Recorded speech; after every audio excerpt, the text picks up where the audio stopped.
हमें चलकर देखना होगा कि समस्या क्या है।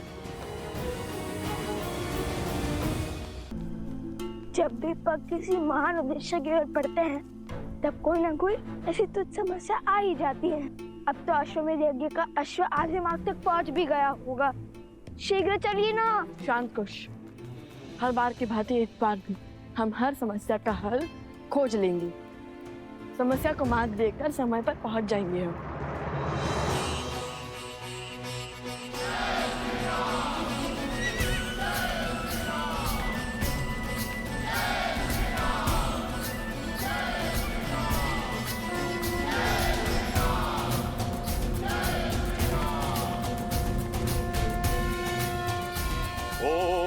मंत्रहीनम क्रियाहीनम भक्तिहीनम सुरेश्वर यत् पूजितम मया देव परिपूर्ण तदस्तु मे इदाक प्रभ्रष्टम मात्राहीनम च यद् भवेत् तत्तं क्षमत्याम देव प्रसीद परमेश्वर।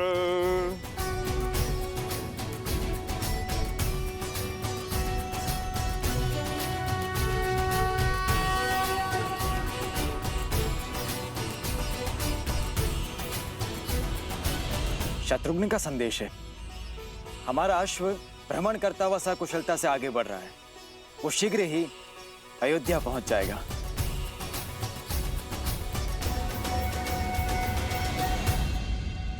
यज्ञ की अंतिम आहुति के दिन पूरी नगरी को भोजन करवाया जाए, धर्म की जीत का उत्सव मनाया जाए। माताओं को भी गौतम ऋषि के आश्रम से घर आने का निमंत्रण दिया जाए। तुम्हारे पुत्रों को भी गुरुकुल से घर बुलवाया जाए। कितना शुभ अवसर है ना, इतने वर्षों बाद पूरा परिवार साथ होगा। बस अब एक ही इच्छा मन के सागर में गोते लगाई जा रही है कि त्रिकालदर्शी भगवान वाल्मीकि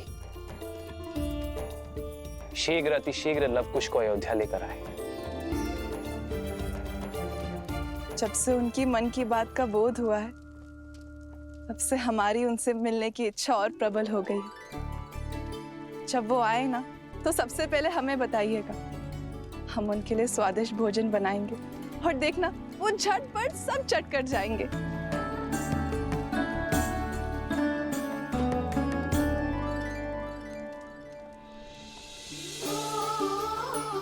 वर्षों बाद अयोध्या में आनंद का आगमन होने वाले सीते, बस इन सबके मुख पर यूं ही हंसी बनी रहे कि कभी अनिष्ट का कोई भी आवरण उनके तेज को ना ढक सके।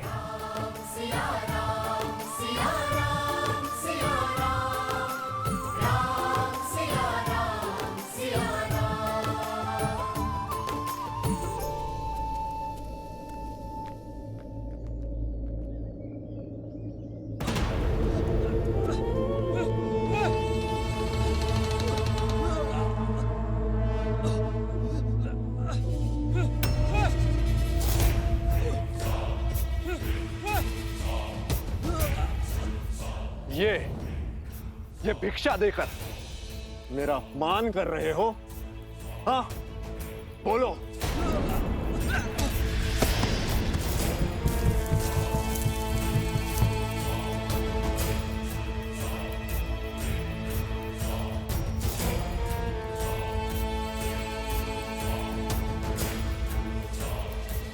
मैंने अपना जीवन दांव पे लगाकर तुम सबकी सहायता के लिए सभी राक्षसों को इस गुफा में बंदी बनाकर रखा है। अपने बल और सामर्थ्य से उन्हें रोक रखा है और अब इस अथाह परिश्रम का उचित मूल्य चाहिए मुझे। इस उपकार के लिए हम आपके कोटि कोटि आभारी, किंतु तनिक हमारी बात समझने का प्रयास तो कीजिए। जितना सोना और धन था वो हम आपको दे चुके, अब हमारे पास कुछ नहीं है। हाँ? वीर कभी सहायता के बदले में सौदा नहीं करते। वीरता का सम्मान वो पाते हैं जो निर्दोषियों और निर्धनों की सहायता करते हैं और बदले में कोई अपेक्षा नहीं रखते। सहायता का मोल भाव करने वाले स्वार्थी होते हैं, वीर नहीं।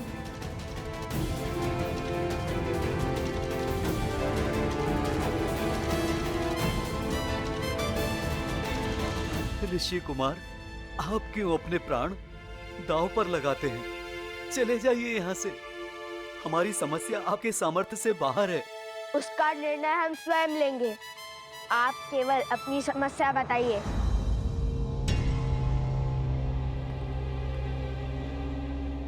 देखिए, घबराइए मत, निश्चिंत होकर सत्य बताएं। हमारा गांव कभी बहुत संपन्न हुआ करता था। महाराज राम की छत्र छाया में हम फल फूल रहे थे। और फिर अभी कुछ दिनों पहले एक बड़ी अनोखी घटना घटी। लगता है इस बार वर्षा अच्छी होगी। फिर तो फसल भी अच्छी होगी। अरे रुक क्यों गए? कोई पिशाच देखा क्या?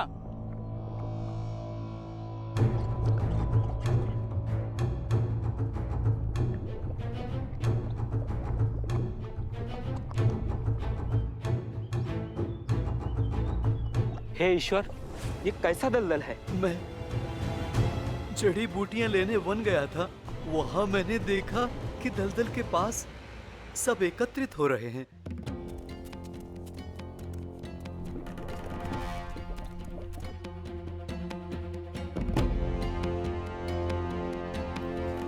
मुझे किसी नकारात्मक ऊर्जा का आभास हो रहा है। फिर क्या हुआ?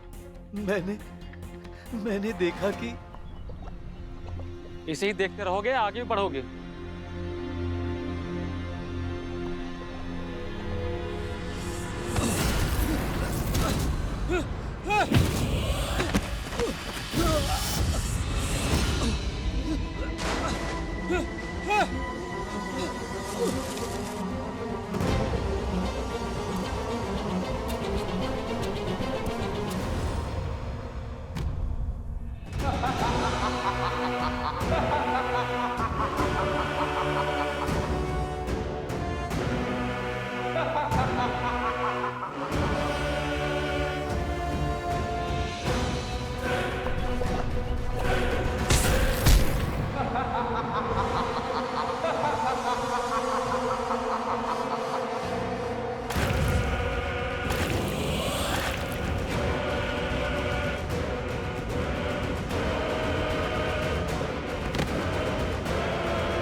और इन असुरों ने हमारे सुखी गांव को शोक के सागर में डुबो दिया।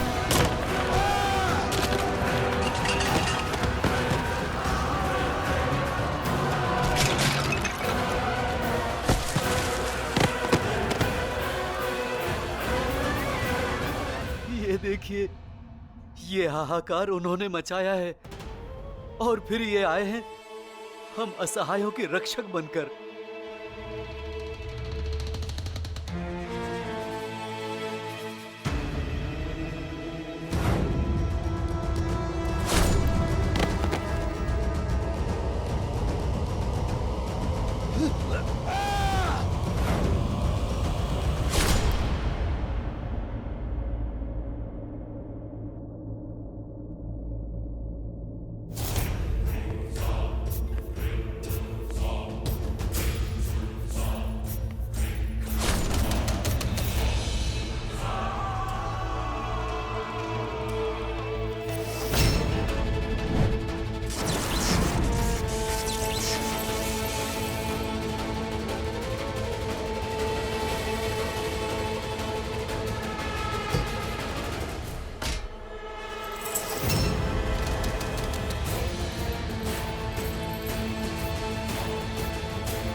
और तब से प्रतिदिन भीतर बंद ये असुर इस गुफा को तोड़ने का प्रयास कर रहे हैं और हम इन्हें रक्षा का मूल्य चुका रहे हैं। ना जाने हमारे गांव के युवकों पर कौन सी आसुरी शक्ति हावी हो गई है कि उन्होंने अपने ही परिवारजनों का अंत करने का प्रयास किया है। पर राम राज्य में किसी पाप, किसी अधर्म और किसी आसुरी शक्ति का कोई स्थान नहीं है।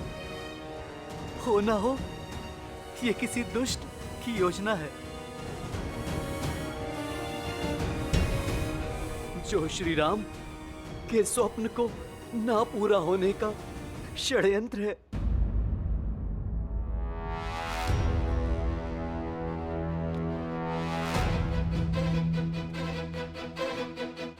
भैया, भगवान वाल्मीकि ने हमें बल से पहले बुद्धि का प्रयोग करना सिखाया है। और मेरी बुद्धि कहती है कि यहाँ पर कुछ तो अनिष्ट घट रहा है। अनिष्ट? क्यों? तुमने तो कहा था, अपनी बात स्वयं में भूल गए कि उद्देश्य पथ पर अनिष्ट स्थितियां अपने आप ही उत्पन्न हो जाती हैं।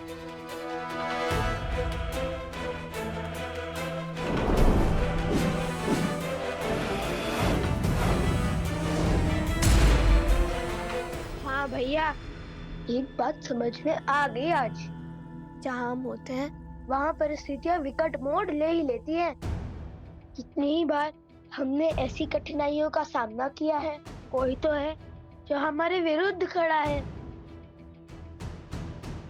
हमें बार बार विपरीत परिस्थितियों में ढकेल रहा है।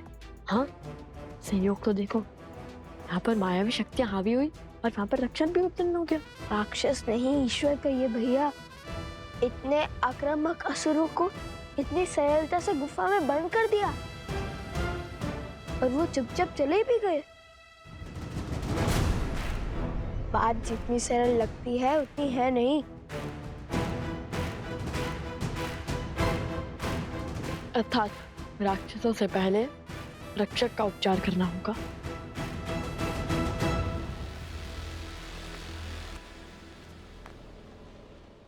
लव कुश, ये समस्या मुझे हल करने दो। नहीं गुरुवर, आपके शिष्यों के होते हुए आपको कष्ट करना पड़े, ये तो असंभव है। हाँ गुरुवर, ये जो कुछ भी हो रहा है कहीं ना कहीं हमारे कारण ही हो रहा है, इसलिए इस अनुचित को उचित हम ही करेंगे।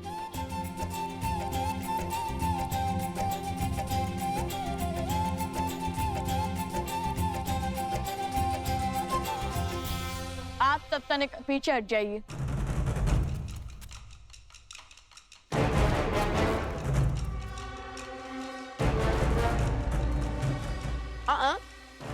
तुम कहाँ चले? वहीं खड़े रहो।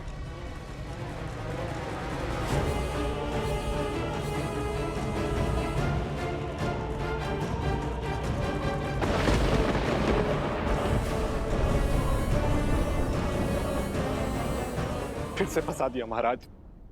मैंने कहा था ये दोनों बहुत चतुर हैं। कोई ना कोई चाल अवश्य चलेंगे। फिर से मुझे पिटवाने का इंतजाम कराया आपने। करने क्या वाले हैं ये दोनों? गुफा के भीतर क्यों नहीं जा रहे? वही तो मैं भी सोच रही हूँ भैया।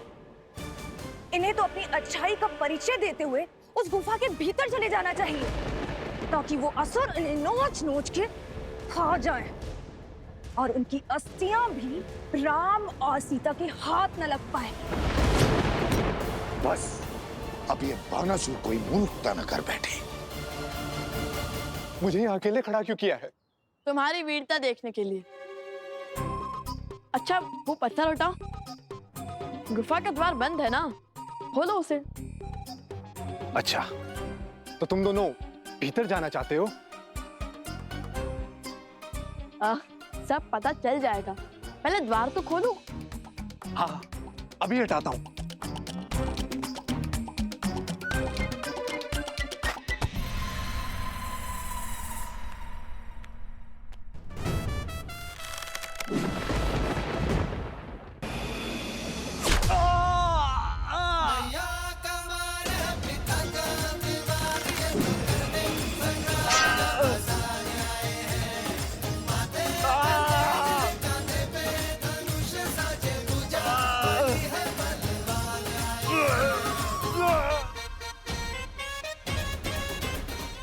क्यों मारा? क्योंकि तुम रक्षक नहीं, भक्षक हो, बहरूपी हो। यदि तुम्हारा स्थान एक रक्षक का होता तो वो इतने सारे असुरों को एक साथ मुक्त नहीं करता, हमें भीतर जाने से रोकता। किंतु तुमने बिना विचार किए बड़ी ही सहजता से गुफा का द्वार खोलना शुरू कर दिया। अर्थात तुम जानते थे कि वो तुम्हें कुछ नहीं करेंगे। छोड़ो मुझे। ये लवकुश के बाण हैं, ऐसे नहीं निकले। सत्य बताओ, अन्यथा हमें सत्य निकालने के और माध्यम पता है। महाराज, बचाइए मुझे। महाराज, कौन है तुम्हारा महाराज? पूर्ण सत्य बताओ, अन्यथा। बताओ।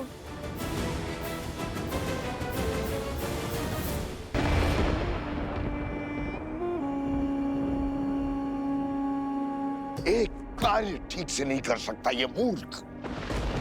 आज फिर लवकुश के जाल में फंस गया ये मूर्ख। अंतिम अवसर है, सत्य बताओ, अन्यथा।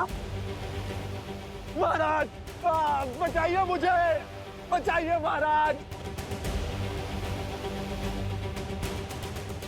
बचाइए महाराज, बचाइए मुझे।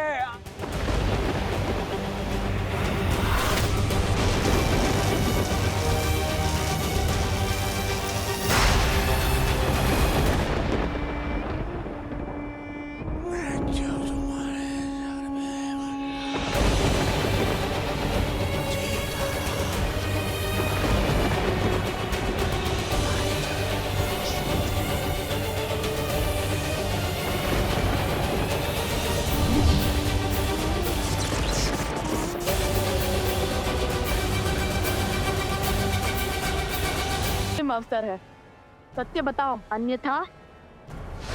महाराज, बचाइए मुझे, बचाइए महाराज।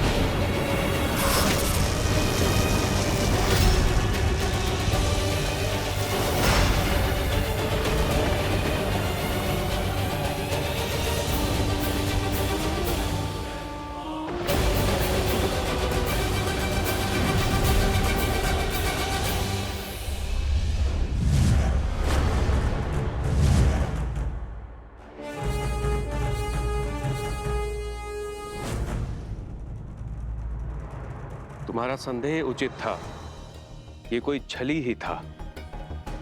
चिंता अपनी नहीं, इन युवकों की है, जिन पर मायावी शक्तियों का उपयोग किया इसके महाराज ने।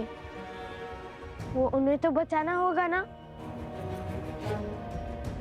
यदि वो गुफा में बंद रहे तो उनके प्राण चले जाएंगे। यदि इन्हें खुला छोड़ा गया तो वो अपने ही गांव वालों को मार डालेंगे।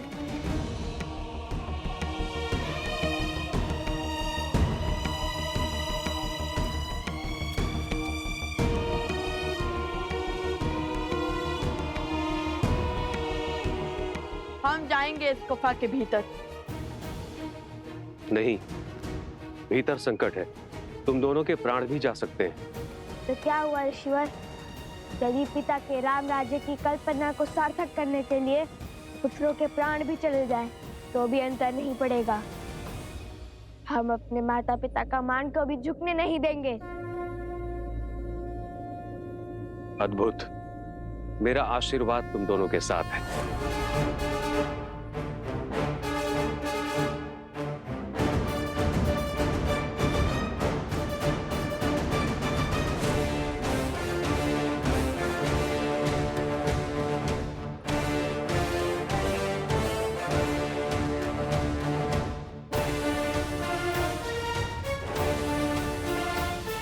रोकिए इन्हें, ये अबोध बालक हैं, कैसे लड़ पाएंगे उन राक्षसों से? निश्चिंत रहिए, ये कोई साधारण बालक नहीं, हर असंभव को संभव करने वाले लव कुश हैं।